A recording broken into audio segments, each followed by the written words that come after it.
Hi mga bebs, ako si Jens at ito ang buhay ko dito sa Alabang. Nga pala, isang nga po pala akong promadizer dito sa Festival Alabang Handyman for 6 months. So ayun nga pala, bago ang lahat, sobrang hindi talaga din ako makafocus ngayon sa vlog. Kasi hindi pa rin ako makaget over na nahack yung Facebook account ko. Yung ka-charms, I don't know what happened, but sobrang nanihina ako kasi hindi ko alam kung paano naman ako magsisimula, gaya ng dati. Sobrang hirap, no? Nawala sa yung pinaka-importante sa'yo, lalo na yung nagpapasaya sa'yo.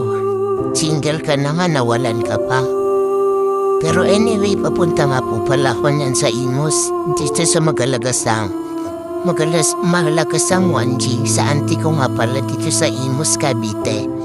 Yan po ay bisperas ng Pasko, hinatid ko po yung uncle ko. Kaya mapapansin niya dito po yan sa isang subdivision sa Green Place sa Imus, Cavite. So ayun na nga palang galakad kami. Hindi ko alam mo nawawala ba kami, but finally nakita ko na po pala. Ito nga palang bahay ng auntie ko. Auntie Malu. So ayan, ako yan. Kala nyo iPhone, pero Redmi Note 12 po yan. So yan nga pala yung auntie ko, shoutout si auntie. Ito yung uncle ko, mag-isa siya. So after nga niyan, dumiretso din ako sa taas, kasi syempre na-miss ko yung lola ko. Ang lola ko na, dito daw sa kwarto, tulog na. So pinuntahan ko at, ayan, ginising ko siya dyan. So ayan, pasilip sa 3rd floor kasi may 3rd floor po rin. So ayan, shoutout sa lola ko at sa dalawang binsan, si Corinel at saka sinot. Ayun nga pa rin lola ko. Diyan ako contento dyan, basta ginising ko yan, o diba?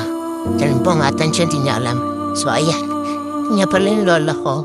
At ayun na, bumalik ko sa baba. Ayun pa yung uncle ko, hinatid ko dyan. Kasi babalik din ako kasi may pasok ako. Hindi nga pala ako pwede mag-leave kasi or mag-absent kasi bago lang ako. So for ayun na, usap-usap at laro-laro ng auntie. Kasama yung aso at ng auntie. So anyway, wala naman talaga akong ginawa dyan. Nagano lang talaga. Pasensyahan niya na talaga, sobrang nanglulubong ako kasi hindi ko pa nare-recover yung account ko.